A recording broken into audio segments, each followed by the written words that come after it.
paid good money to see this movie. When they go out to a theater, they want cold sodas, hot popcorn, and no monsters in the projection booth. Everyone pretend podcasting isn't boring. Turn it off.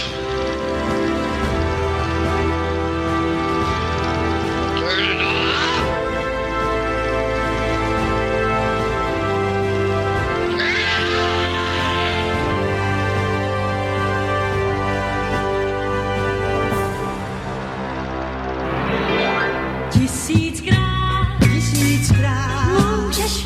Můžeš chtít stálenou hvězdou tvít, světlo hvězd, vstříc věkům září, však kdo má rád má mnohem víc. Tisíckrát podél cest jako strom můžeš kvést, tisíckrát řekou víc jako to. Na tisíc let neznám stáří, však kdo má rád má mnohem víc. Znala pána, zdálo se, že o ní stál.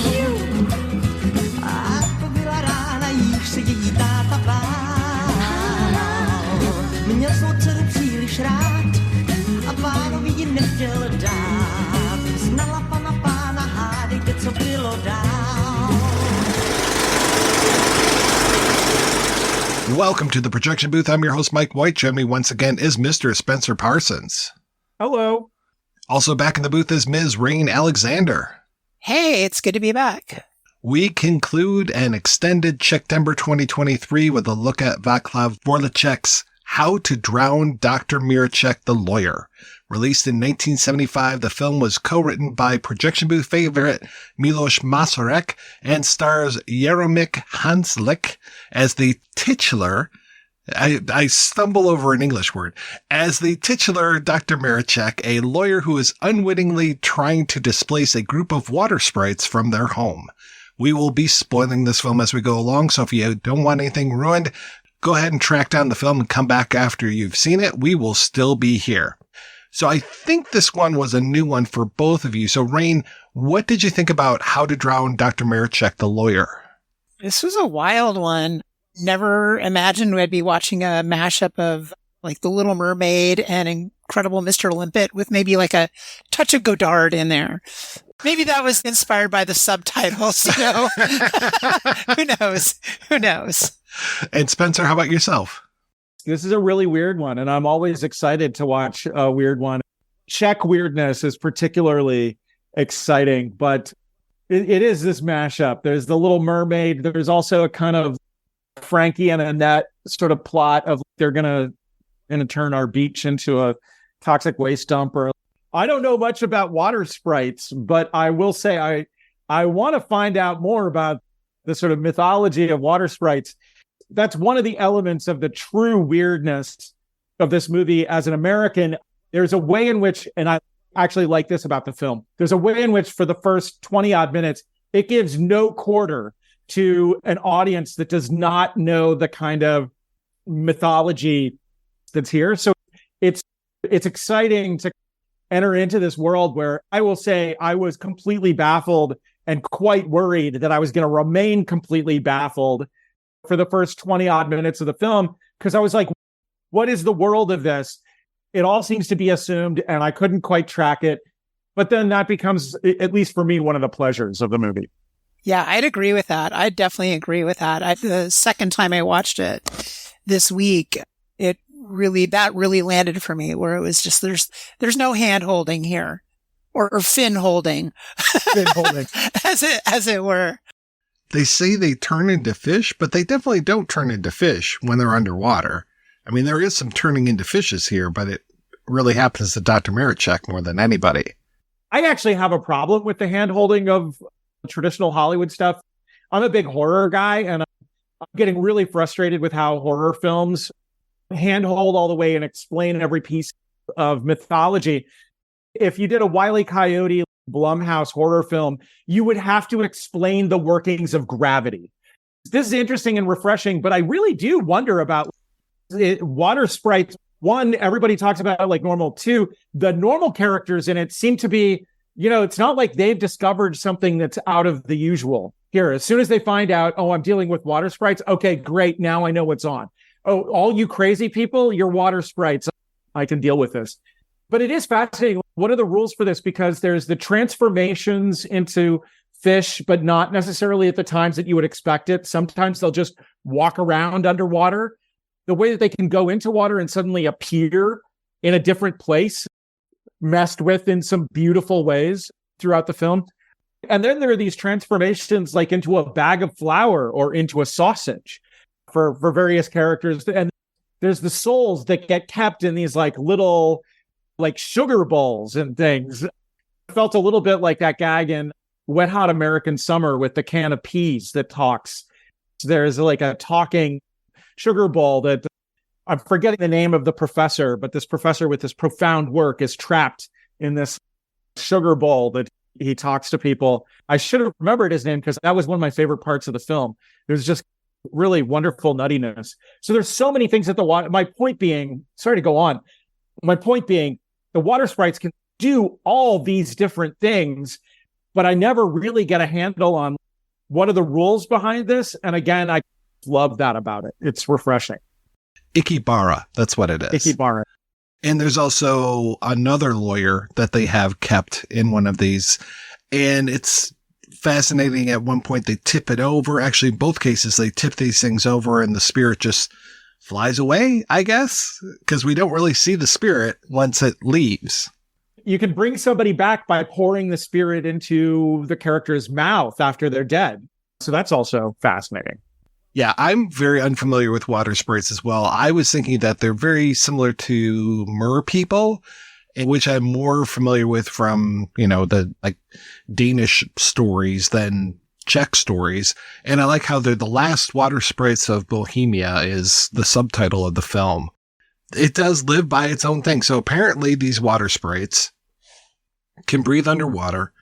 They can transform into fish when they want to. They can go down a sink and come up any place that is connected by pipes, it looks like.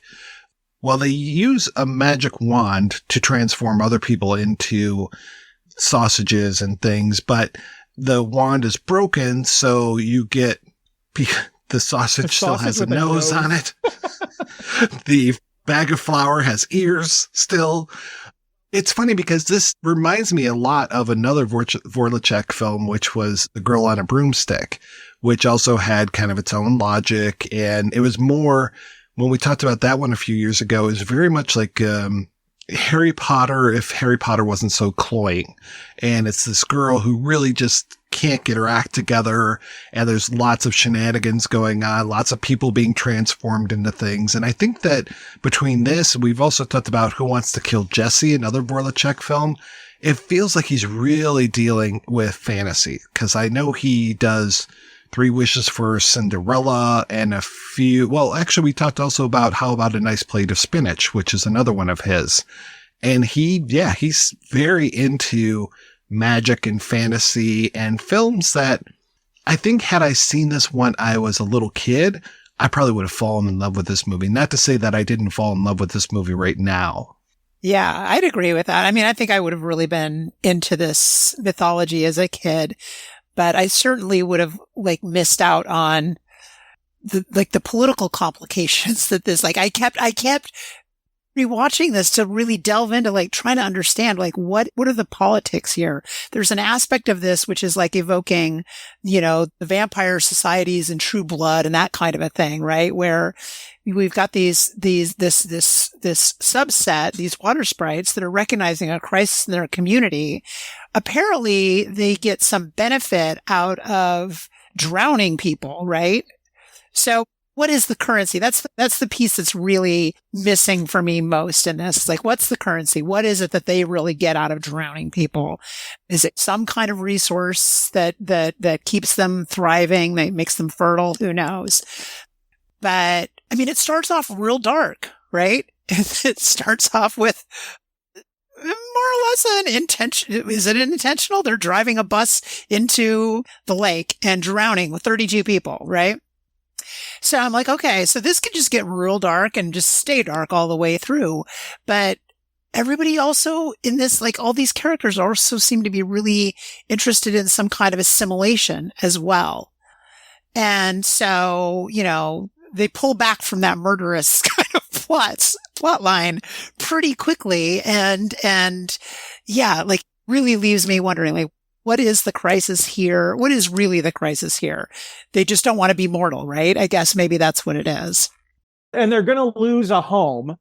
You're right. Starting out with running this bus off of the road is really big and really strange, but also establishes a kind of stakes for the characters where, because they're immortal, they can be very flippant, which then weirdly, that's the mood of the film after this, is that actually it is very much from the perspective of the water sprites, in that there is death and crazy things that happen at all these different points. But because they're immortal, the stakes are fairly low. It can at once be dark, but then also very light in terms of how it plays. And I think one moment that stood out for me, again, I don't know exactly what's at stake for them, but there was this kind of party meeting that they have where the speaker is, back in the day, we used to be total terrors to human beings. We're not anymore. And that was like a really interesting moment of, okay, so you have this society of these immortal water sprites who don't really care for human life particularly,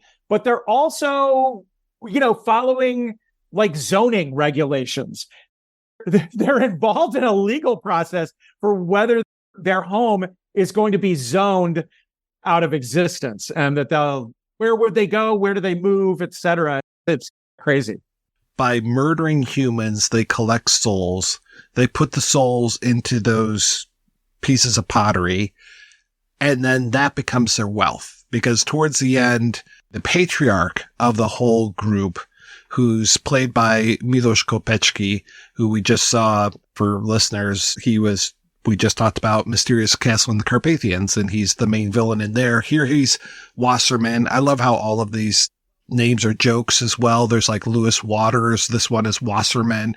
But he's got 10,000 souls he has in his basement, all in these little pieces of pottery. And he's very proud of it. So I think that's his wealth, because then he takes those souls, 5 of them, I think, and he exchanges them for a pearl ring at one point.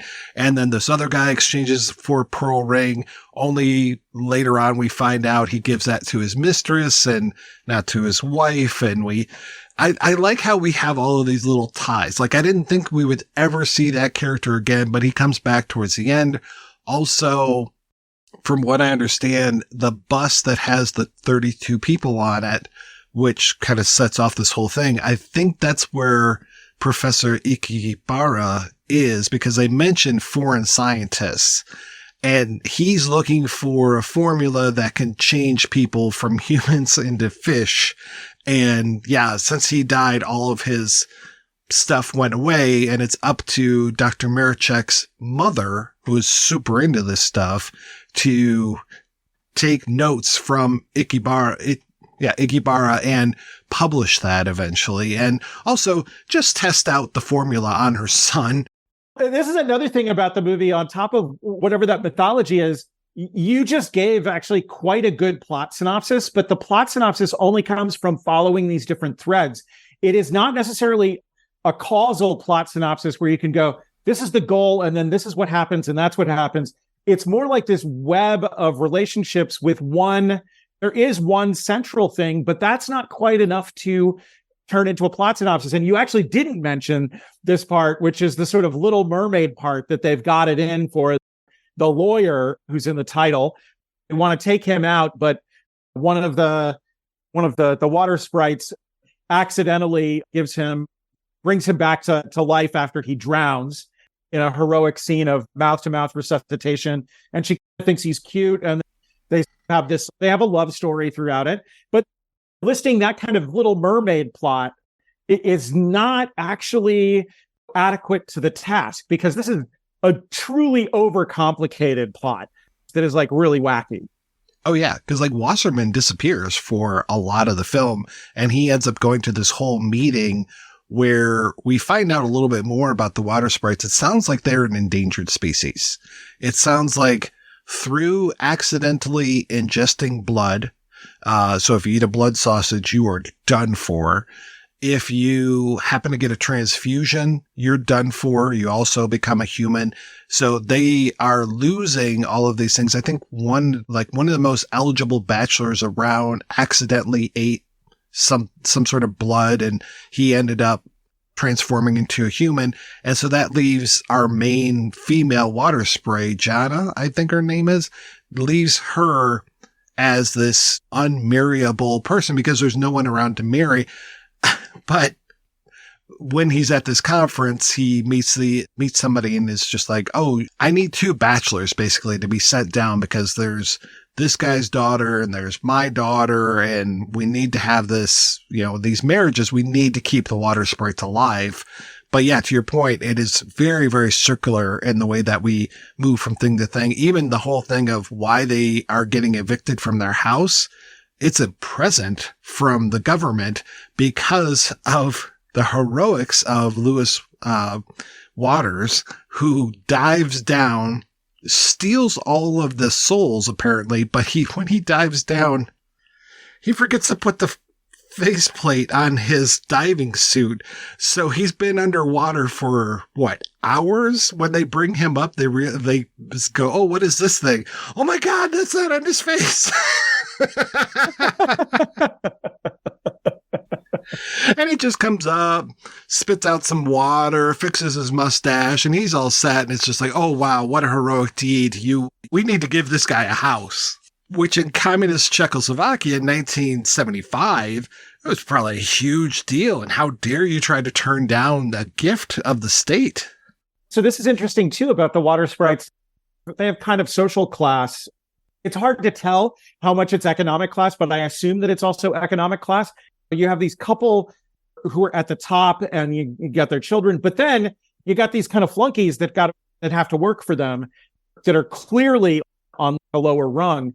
Can we quite track all the politics of it? No, not precisely, but it definitely is, working out this like web of social relationships and then this kind of class dynamic within the group of water sprites that seems to be a little bit different from how the humans are represented. But on the other hand, it's so much from the point of view of the water sprites that I don't really know a lot about like Czech society as a norm. We're truly in the weird zone of these mythical creatures more than with the normal people.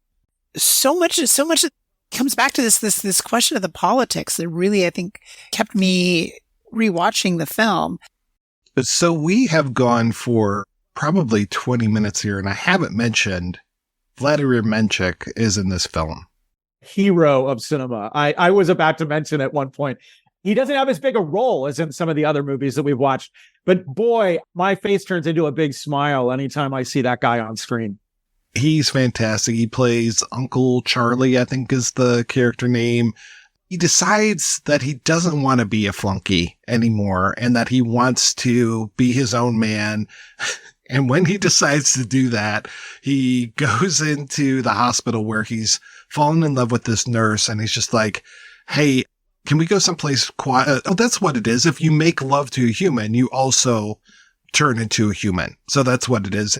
He is just like, hey, yeah, can we go someplace real quick? And, let's do it. And she refuses, but I think she's game for it later on. But he eventually gets a transfusion from a doctor, and that's what turns him human. And it feels like they don't realize that he's human for the longest time. I guess you can pass pretty easily in this society. And after that, he just kind of goes on a rampage trying to break the magic wand, turning the matriarch into the bag of flour, which Dr. Mracek's mother just so happens to pick up. And there becomes this whole thing about the matriarch being baked into a cake with, oh, wouldn't you know, there's a piece of blood sausage in there as well. Because of all the characters in the movie, the dog is a huge character in this movie. The dog is amazing. Heroic. Why do they keep this dog around? This is a thing that puzzles me to no end. introduce these things that are like direct threats to their lives. This dog who seems to require blood sausage. Like, how many of us just kind of keep blood sausage around, much less just like in a little napkin? But this is like throughout. They're not taking any protective measures along these lines. And apparently just like a little nibble of this blood sausage is enough to like destroy your immortality, right? And like, why is it just blood sausage? Does any meat really count? You know, that was a question on my mind. But like, this dog is ever present, you know, bringing chaos to this population that knows that it's threatened.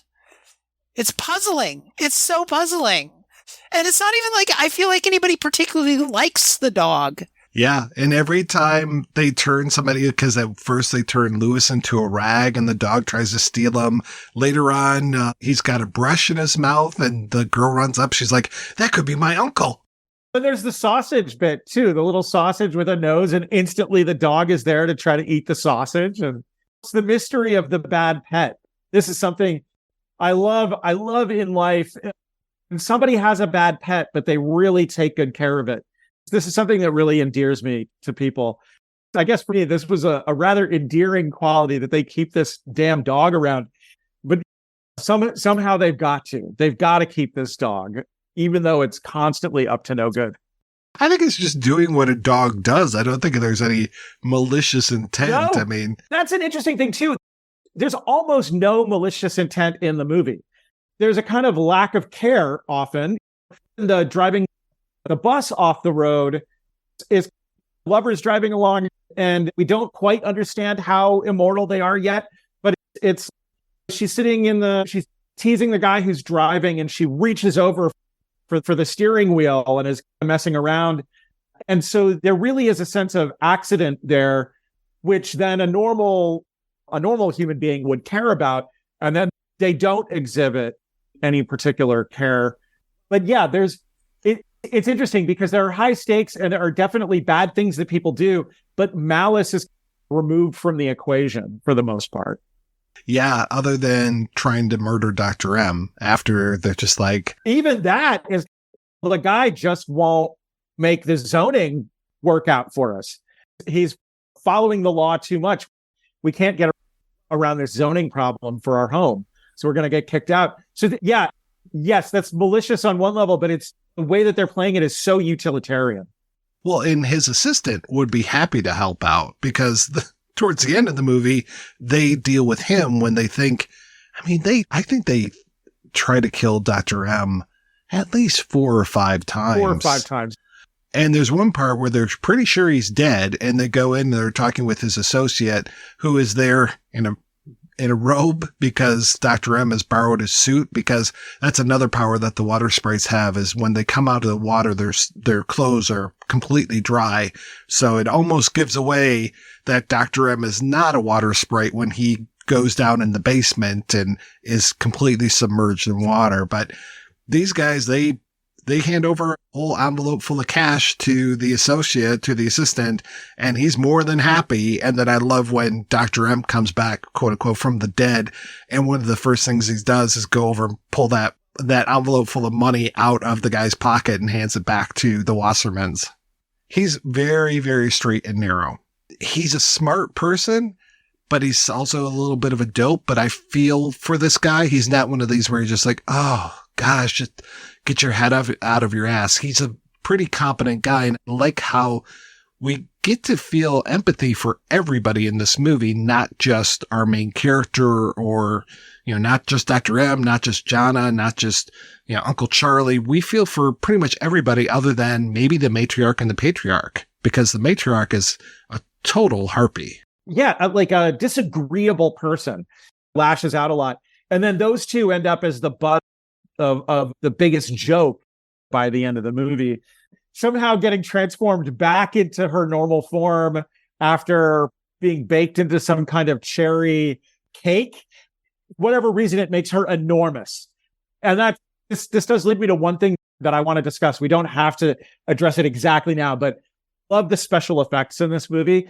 All of these beautiful in-camera tricks with mirrors and forced perspective and everything. I know enough to know how they're done, but they're really a delight every time. And like the gag of her being enormous and creating trouble for her husband, and the way that the movie, spoiler, whatever, we don't worry about spoilers here, but at the very end, the highest people in the sort of class of the water sprites are reduced. The father figure, the patriarch, the guy in charge, he's got to become a working man, meanwhile, the matriarch is reduced to hiding out in a trailer.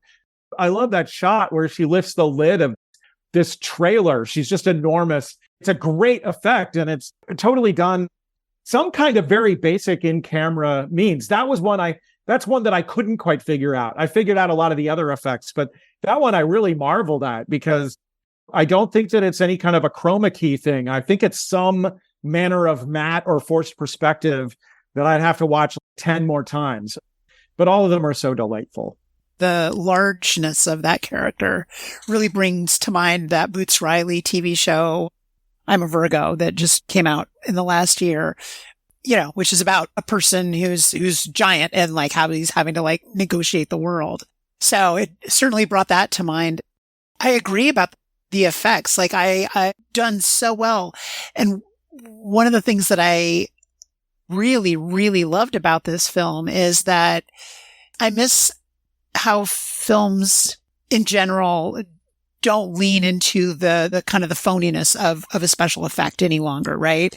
Like they are well done. They're still like, they're still a little like dazzling, but they also don't look real, in the ways that become so detached to in film, I think. And I just wanted more of it. I feel like I could have spent another 3 hours in just like the special effects mindset of what this film does, right?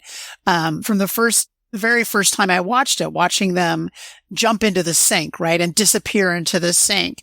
I wasn't watching it that close. That time I was not watching that closely, but I was like, I'm really fascinated to see how they pulled that off. And of course, studying it a lot closer was like, oh, okay, now I get it. I get exactly how they were able to do that. You can see it, but the magic of being able to do it in a corny way and then also make it kind of believable, right?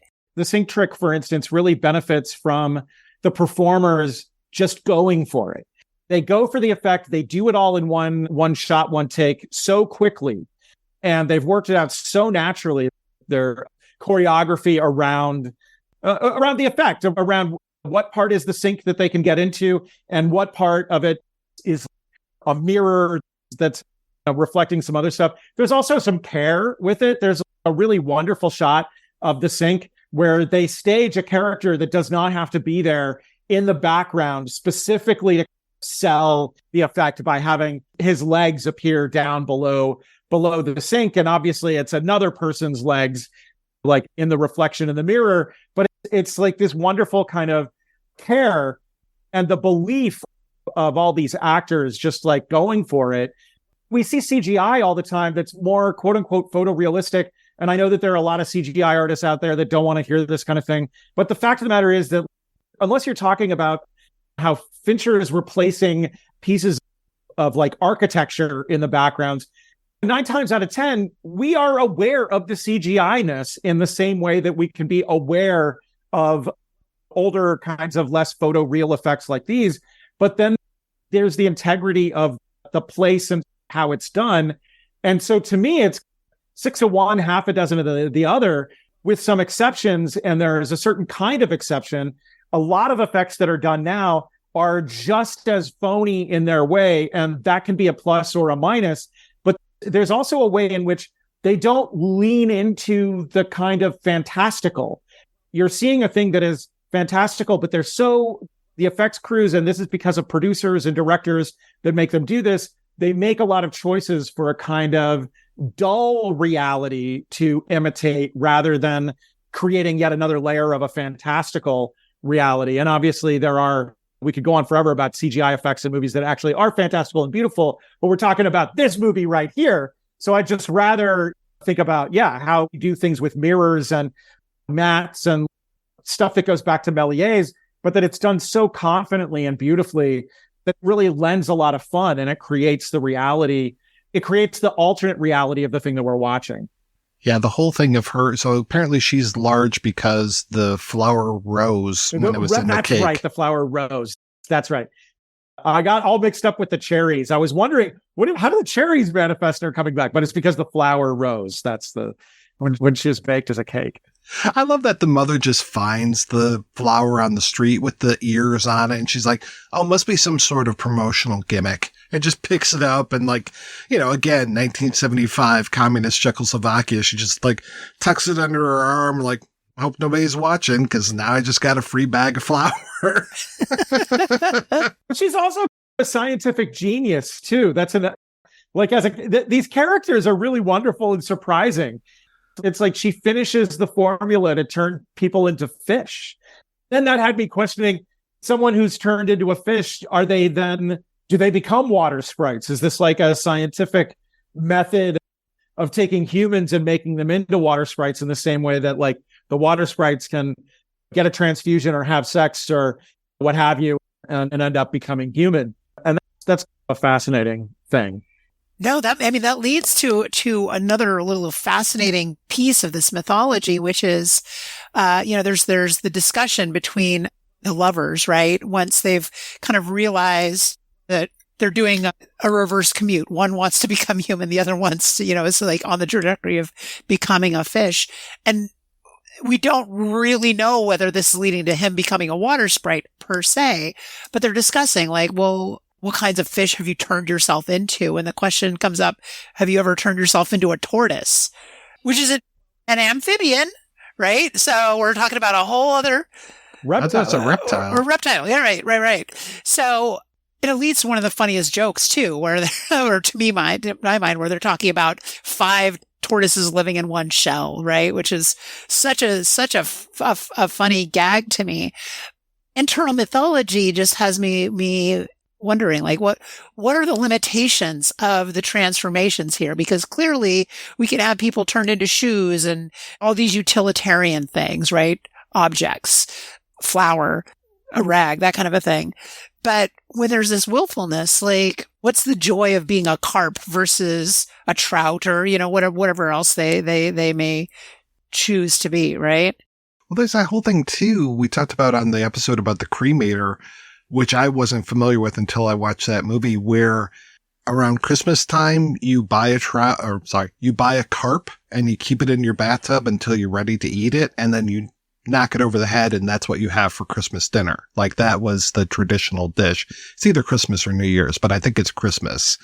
Are they trying to play on this somehow? And I just kept going down these weird avenues thinking about these things. Like even towards the end when it's Jana and Dr. Mracek by a river at one point. He's had the formula injected. She's still a water sprite. And I'm like, is this going to end like The Shape of Water, but in reverse, where it's him changing or like he suddenly gets gills or something? I would have been all for that. But instead, her father puts this pendant on her, which is almost like a mood ring, but it's to tell if you're still a water sprite. So if it turns blue, you're okay. But the second that sucker turns red, sorry, you're a human now. And I love how she opens up the door at one point. Dr. Mracek's in the room. She's up the door. She opens it up. The pendant's red and her father sees that and is just like, you've been up to the devil's business. All right. What is virginity to a fish, right? Like, that's a question that really popped out to my mind as well. Like, they've got these capabilities of like shifting and doing all, already incorporated into their morality, like the benefit of killing people. So why are they holding on to this like notion of virginity? Clearly part of that has to do with like, oh, you're going to be a human now. And I want to be able to know whether or not you're still a water sprite. That's definitely a part of it. But they're like latching it onto this concept of virginity, which is just so fascinating to me. One of the most fascinating things about this movie for me was that Czechoslovakians know the sad trombone because they actually use a sad trombone noise. If it's not the sad trombone, it's so close in this movie. I was like, oh, wow. Is that universal? Like, would I watch a Japanese film and have the sad trombone in it as well? But here it is in this film. And I was like, that's not exactly what I'm used to, but that sure is a close approximation of what we understand to be the sad trombone. But that leads to another thing. Yeah, sound and the music in this movie, obviously of the era of the place, but it was really very much charmed by not just this soundtrack itself, but by the kind of soundtrack that it represented. It's obviously a little bit at odds, but from what would have been a Western European kind of soundtrack or an American soundtrack at the time. But there are these kinds of similarities, and the way in which the soundtrack is so whimsical throughout is actually not cloying. It's interesting because if you had just played the soundtrack on its own for me before the movie, I might have gone, oh, okay, well, that's a little bit dated and whatnot. But it really was part of the overall charm that this very jaunty soundtrack throughout. And the tone is definitely also set by the opening credits, which have this wonderful animation and these crazy hand-drawn fonts for all the Czech that's appearing, which was just beautiful to watch. Very funny animated credits that are then setting you up for this first scene where 32 people in a bus are plunged to their doom. The song that plays under the opening is really wonderful and charming, and then the music throughout is great. And we get the love theme on saxophone at one point just before the sex scene. And I love this sense of a small combo making a soundtrack refreshing in our particular moment when we're used to either Mahler type symphonic or very electronic, but also electronic, but sounding really big. Kind of wonderful to hear this throwback to like a small combo soundtrack. And yeah, that plays with the sad trombone feel. I'm not going to make a case that this is a really involved sound design, but just a lot of the fun of the like splish splash noises around all of them is great. Yeah, I noticed because the song at the beginning, which is another thing that is great about Vorlícek, is because he definitely has a great ear for music, and the opening theme to Girl on a Broomstick is a classic, but this one is really good as well. And I noticed at one point there was a musical sting because the music goes like da da da da da. And at one point there's a musical sting, which is that da da da, but played like very heavy. And I was like, oh, that's really nice. Like the music, like you were saying, it's great. It's fun. It's jaunty, and it doesn't draw too much attention to itself. It's not obnoxious whatsoever. And yeah, I love a good animated credit sequence. And this one is right up there, that they are drawing they basically look like frogs, but then they'll have like cigarettes and things. And at one point, like, I think might be the very first credit is the matriarch and the patriarch, or it might be Jana and Dr. Mracek. And they have their names there, and it must be the matriarch and patriarch because it's, they're the frog creatures. One has a cigar and the other one doesn't. And then there are these little hands that are near the animated characters, and they're pointing to like, this name is this person and this name is this person. And you're like, oh, okay. Like this is telling you a whole story, like even showing the attempted drownings of Dr. Mracek several times. Really beautiful. And you guys both mentioned that this is something you would have been tickled by as kids. And that was like one of the things that struck me at that opening is I used to really get excited whenever I would see that kind of an animated title sequence when I was about 10 years old. There's a type of opening credit sequence that we know of that works this way, but very clever and very much of its own. Yeah, and I know that some people growing up in the States actually saw Three Wishes for Cinderella, but it was called something else. It was like Three Nuts for Cinderella, because that played the CBS Children's Film Festival here in the States back in 1974.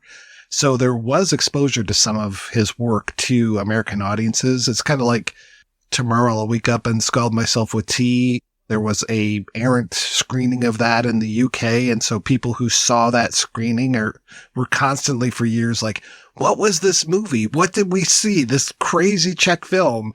And it's very much, I'm sure, like that, like I said, if we ran across this, I think Girl on a Broomstick, some people had seen and they were just like, what is this? This is the same kind of thing. This is, gosh, because yeah, it's just so fun, and been talking about it for almost an hour, and just like really barely scratching the surface of everything that happens in here because of that weird cyclical nature that you're talking about, where all of these little threads just lead to each other. There's not that real clear through line of this, and you just get unexpected things just popping up very, very often. Like, oh, now this character's going to do this. Okay. And it just lives by its own logic. There's so much going on, and there's everybody in this ensemble has something to do. My first impression of it was like, oh, there's too much going on here. Like, is like reacting in that way that I react to, like, I'm not biggest fan of It's a Mad, Mad, Mad, Mad World, right? Like, because I'm like, oh, it's just too much. It gives me too much agita. My first feeling about this was like, oh, maybe this is like touching on it. But as I rewatched it, I was really, really stunned about like how every single character, even with so much to do and with so much going on in this film, they've got something to do.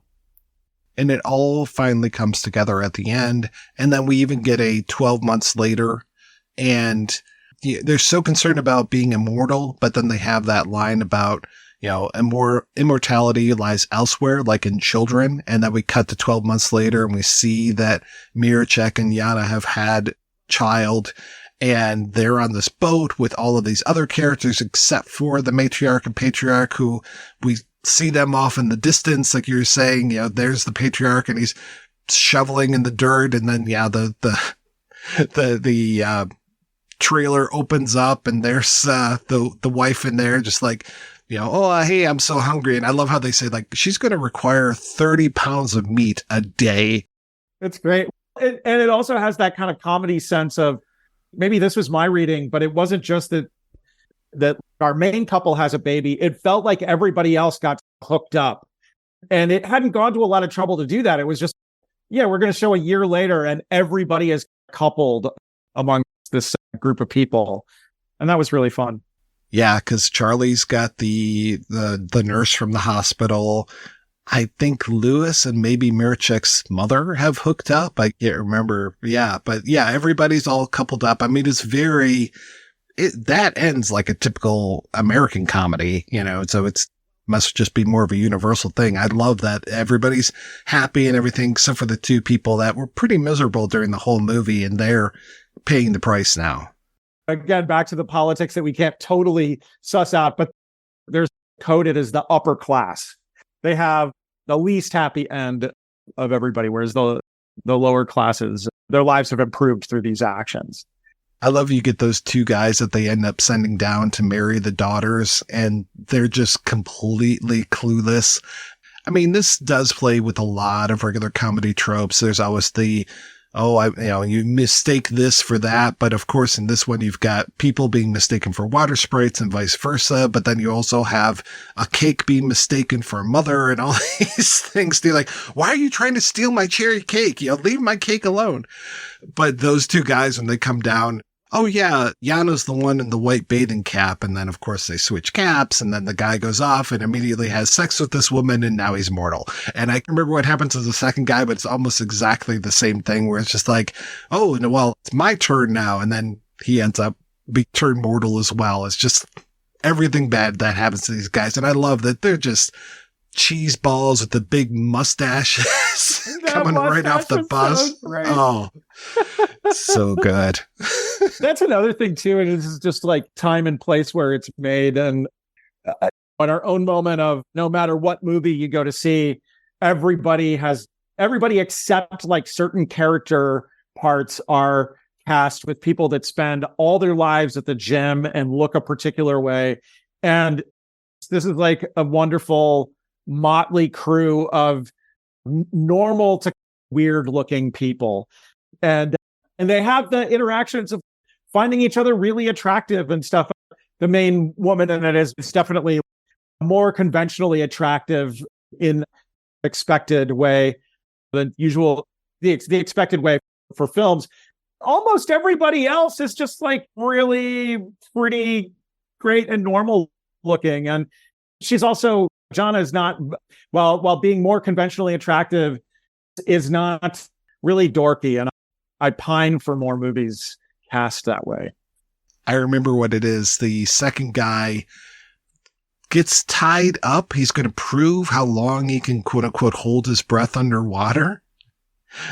And he's tied up by the arms and legs, and just like, more of a challenge. And then he jumps into the water while Uncle Charlie's trying to stop him because he realizes what's happened. And he's just like, okay, that's it. And then there's a cut to, another pot on the table type of thing. Mike, you're more the expert on Czech cinema. You've been introducing a lot of stuff to me. What are some of the things that you notice about this movie that are particularly Czech? I get introduced to a water sprite mythology that we're not familiar with, and I like that the filmmakers are so familiar. But are there things about this, especially as a comedy, that you find classically Czech? Not necessarily. I mean, the actors, of course, having Mracek in here is fantastic, and just all of these actors. I mentioned Milos Macourek earlier, and he's another great one. Like I mentioned, he was in Mysterious Castle in the Carpathians. He was the main villain as well in Dinner for Adele. So, of course, that's the thing that I've loved the most about this journey into Czech cinema over the years, is starting to recognize these people and being able to say, oh, okay, he was this character, he was this character, just to start to see how they play the different roles.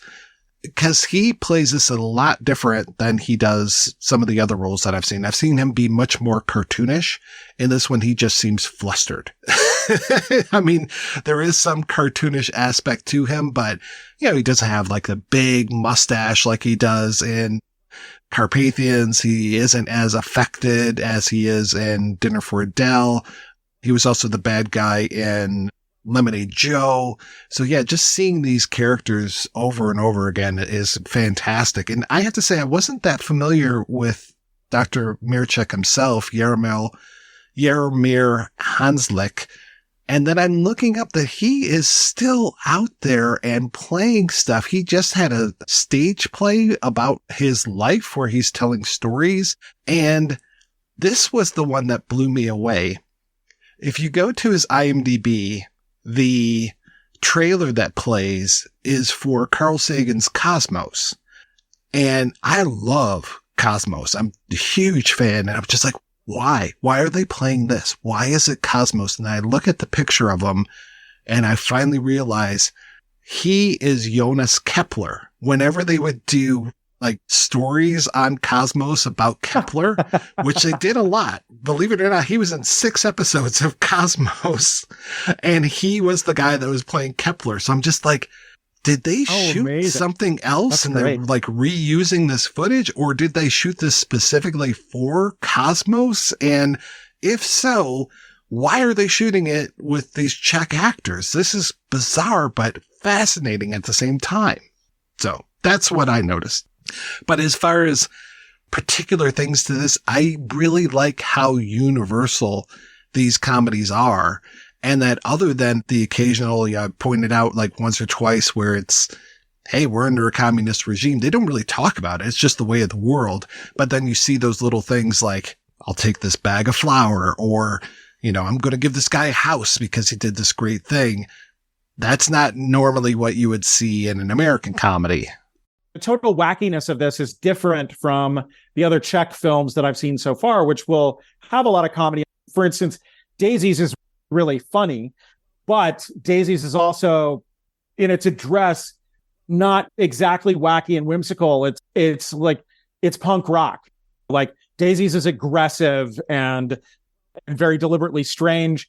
There are choices that may be whimsical, but the overall approach of a movie like that is more experimental, can be off-putting to an audience. This seemed very much more straightforward. And so I'm wondering if this movie counts as Czech New Wave or not. Is this more sort of traditional Czech cinema, and the New Wave items that we've watched before are really separate from that? Or I don't know, is the Czech New Wave more capacious than I realized?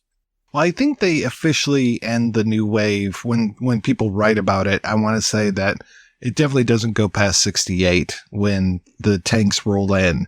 I think this is just more typical Czech cinema. But the more I watch Czech cinema, the more I realize just that it is of this flavor a lot. Yes, there were definitely some very groundbreaking things. A lot of the, the use of the documentary footage that, people like Milos Forman were doing, or the wild stylistic stuff that Hidlova was doing with Daisies, and even some of the other films that she had done. But it feels like, you got your Pearls of the Deep filmmakers that are going on in the early 60s, but it feels like they kept true to so many of the things that they were doing that it eventually just kind of became the cinema. Right. It's almost like new Hollywood filmmakers became, at some point you're like, okay, well, maybe once Jaws and Star Wars hits, we can say that new Hollywood is over. But those filmmakers didn't change. I mean, Taxi Driver is Taxi Driver, whether it's made in 76 or it's made, closer to Mean Streets. I mean, that Young Turk phenomenon baked itself into cinema for a long time. And you could say that we're still feeling the effects today. I don't want to repeat myself because I've gone over this before, but I do think like one of the things that's so exciting about this film is this really fun, delightful kind of tone that it takes on, that super low stakes versus super high stakes at the same time. We often now, especially with a lot of superhero movies and everything, we will see immortal characters. That's not unusual certainly in American cinema at this point. Mortality and immortality and godlike figures are definitely what's for dinner in so much American cinema now. But this has a different sense of stakes about that. When we see godlike characters or mortals, or if they die, we know they're going to come back. The fate of the world is always very much at stake. And in this, there are high stakes for characters who will die as a result of how all this works. But then there's also this kind of amazing feeling of totally low stakes for the people that we take on as main characters. And that just creates this very distinctive kind of tone that I can't, like the tone of the opening credits, I could attach to the Pink Panther movies, for instance, where like that kind of a thing, a different version of it. But then the movie itself is not quite like anything else that I've watched before. The opening credits reminded me of the North Avenue Irregulars. And so watching something like this, I'm like, well, I guess it's kind of almost like a Disney film at times.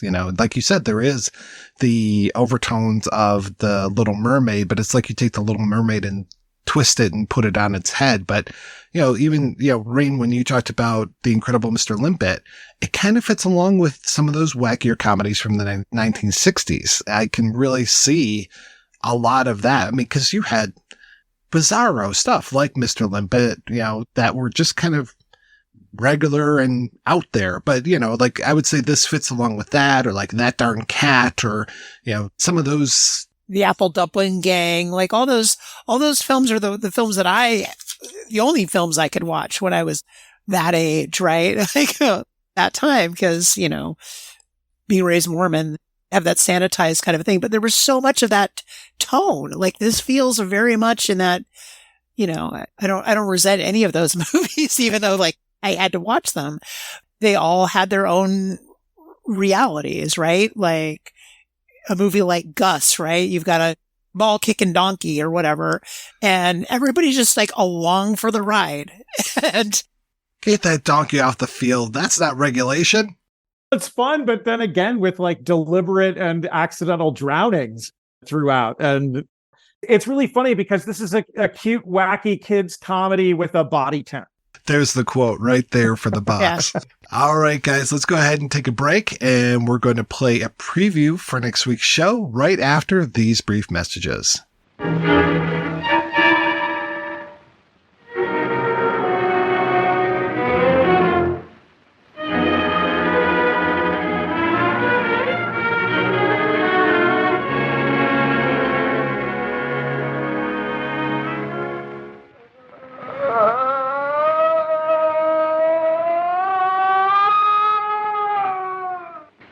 You're convinced that the thing on this table isn't human? Its cries are human. Do you know what it is, what I began with? No. An animal? Well, we may as well discuss this frankly, now that you know the facts. I wanted to prove how completely she was a woman.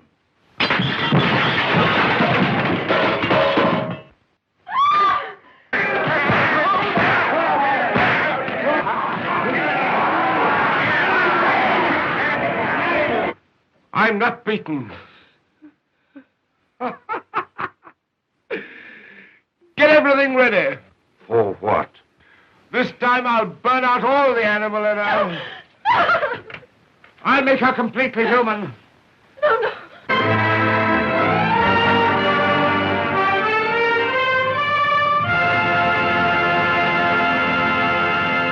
That's right. We'll be back next week with a look at the Island of Lost Souls. Until then, I want to thank my co-hosts, Rain and Spencer. So, Spencer, what is the latest with you, please? Recently wrote a piece for Split Tooth Media about the sort of what I call franchise surrealism of the Friday the 13th series, which is actually, I have always found to be a lot stranger than its reputation as just repetitive slasher. I'm actually quite serious about the surrealism of these films and the way that surrealism is, in many cases, quite unintentional. So I hope I haven't spoiled the article for people, but if you go to Split Tooth Media, you can read that. It was a very fun piece to write. I have still only seen Freddy vs. Jason and Jason X. Jason X is terrific. I love Jason X.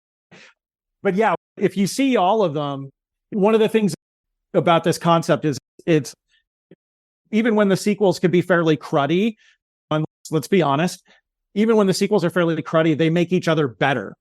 Watching them together, enjoying them over time, or rewatching a bunch of them all at the same time, they actually make one another better in a way that I think is different from the intentions and even the effects of some of the better kind of franchise series.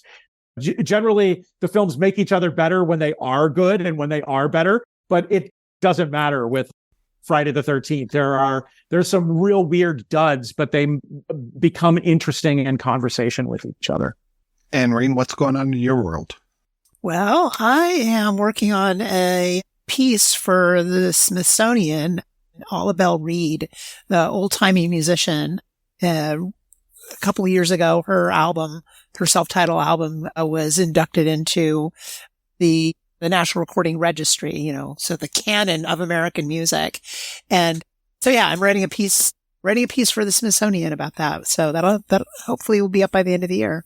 That sounds fascinating. Yeah, she's a phenomenal musician, really like self-taught musician, and built this amazing community, immigrated from the deep South up into Maryland and Pennsylvania, and really established some really popular music camps in Maryland and Pennsylvania, where people would just come from all around and listen to music, right? Like, these are things I think we kind of almost take for granted now, like they happen, right? These music festivals are all over the place. But yeah, she was really, really a champion of diverse music in that way, and really built a lot of communities. So that's what that piece is really rooted in talking about.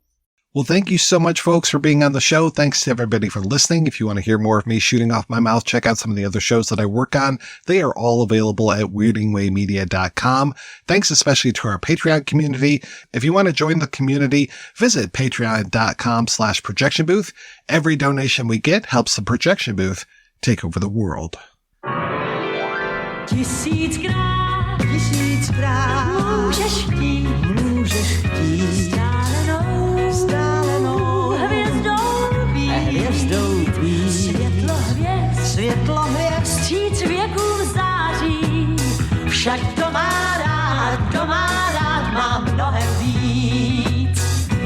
Tisíckrát podél cest jako strom můžeš vést. Tisíckrát řekou víc jako to strunách zní. Na tisíc let bez nastáří. Však to má rád má mnohem víc. Znala pana pána, zdálo se, že o ní stál. A to byla rána, se její táta bál. Měl svou dceru příliš rád a pánovi ji nechtěl dát. Znala pana pána, hádejte, co bylo dál.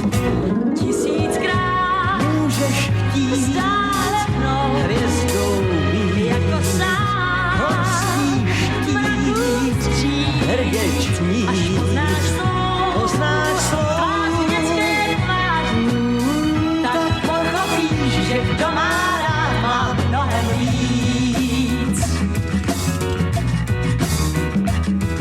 znala pana pána, zdálo se, že pro ní vzplál. A to byla rána, jíž se její táta bál. Aby mohla šťastně žít, tak pánovi chtěl život vzít. Znala pana pána, hádejte, co bylo dál.